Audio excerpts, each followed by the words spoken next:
Bienvenue à tous sur le podcast référence de mise à la terre du site chargeurterre.eu. Bonjour. Alors aujourd'hui, on va parler d'une pratique, une pratique ancestrale en fait. Ah oui, Oui, presque instinctive, mais qu'on a un peu oubliée avec nos vies modernes, le béton partout, la technologie. tu veux parler du fait de marcher pieds nus sur la terre. Exactement ça, la fameuse mise à la terre ou earthing, comme on dit aussi. D'accord. Et la question qu'on se pose tous, j'imagine, c'est est-ce que ça apporte vraiment quelque chose pour la santé, ce contact direct, la peau contre sol, au-delà du plaisir simple, quoi. Eh bien la réponse courte, c'est oui. Clairement oui. De plus en plus d'études, d'observations montrent que c'est profondément bénéfique. Ah oui. Oui. C'est pas juste une sensation agréable alors. Non, il y a une vraie mécanique, une science derrière, si tu veux. C'est assez fascinant. Intriguant, oui. Alors, explique-nous un peu comment ça marche concrètement, sans nous noyer dans la technique, si possible. Non, promis. Le principe de base, en fait, il est d'une simplicité élégante. La Terre, notre planète, elle a une charge électrique naturelle, négative. Négative, d'accord. Oui, c'est comme un immense réservoir d'électrons libres. Et de notre côté, nous, les humains, avec notre mode de vie, le stress, l'alimentation parfois, on accumule, disons, un excès de charge positive. Ah, le fameux stress oxydatif, les radicaux libres dont on entend parler. Exactement, c'est tout à fait lié. Ce stress oxydatif, ça favorise cette charge positive dans notre organisme. Et donc, le contact avec la Terre? Eh bien, quand tu marches pieds nus, tes pieds touchent directement le sol. Et là, il se passe un échange. Les électrons libres de la Terre, qui sont négatifs, ils peuvent entrer dans ton corps. Mhm. Et ils vont neutraliser cet excès de charge positive.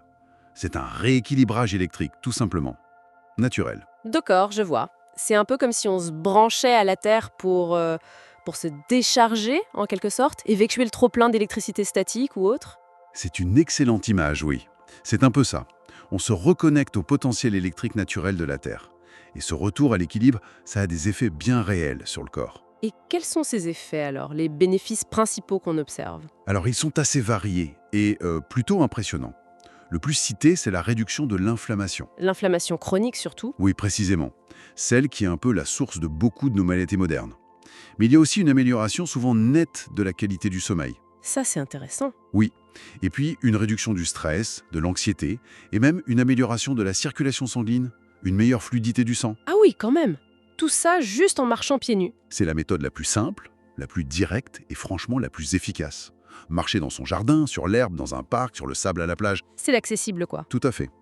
D'ailleurs, Clint Aubert, qui a beaucoup travaillé là-dessus, raconte souvent à quel point les gens sont surpris. Ils essayent, ils ressentent un bien-être quasi immédiat. C'est assez frappant. Et la plante des papiers, elle a quelque chose de spécial pour que ça marche si bien? Ah oui, la plante des pieds, c'est une zone clé. D'abord, elle est pleine de terminaisons nerveuses, et ensuite, elle a une concentration de glandes sudoripares, celles qui font la transpiration, bien plus forte que le reste du corps. Et ça aide, la transpiration. Oui, parce que cette légère humidité naturelle du pied, ça améliore la conductivité électrique. L'échange d'électrons se fait mieux. D'accord. C'est pour ça qu'on dit parfois que si l'herbe est un peu humide ou le sol, c'est encore mieux. Exactement. Un sol un peu humide est meilleur conducteur. Mais attention, pas besoin non plus que ce soit trempé. Et on est obligé de marcher si on s'assoit juste dans l'herbe? Non, pas obligé du tout. S'asseoir sur l'herbe, ça marche très bien aussi. Ou même, tu sais, s'asseoir sur une chaise, mais en posant bien les pieds nus par terre. Ah, ça c'est pratique. Pour ceux qui ont les pieds sensibles, peut-être. Oui, ou qui veulent juste lire tranquillement dehors. Et d'ailleurs, ce n'est pas que les pieds. Le contact peut se faire par d'autres parties du corps.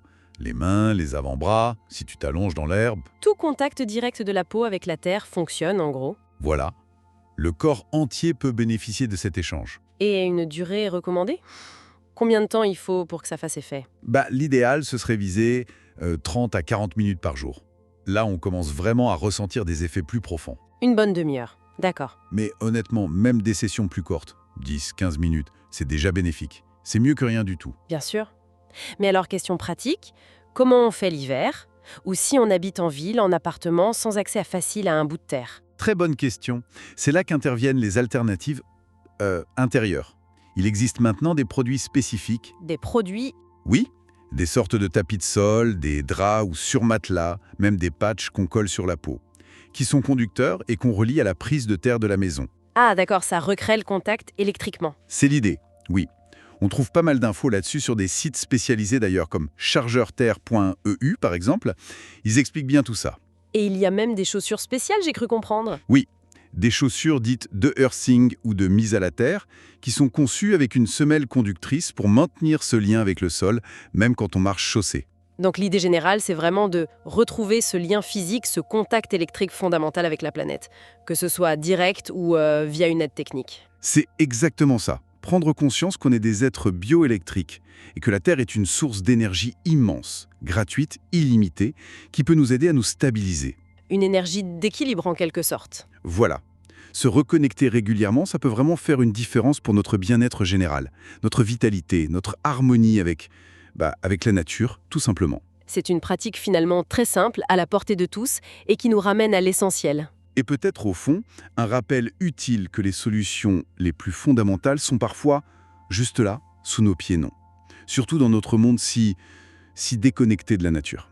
Merci de nous avoir suivis, et on se retrouve très vite sur le site Earthing de référence sur la mise à la terre, chargeurterre.eu.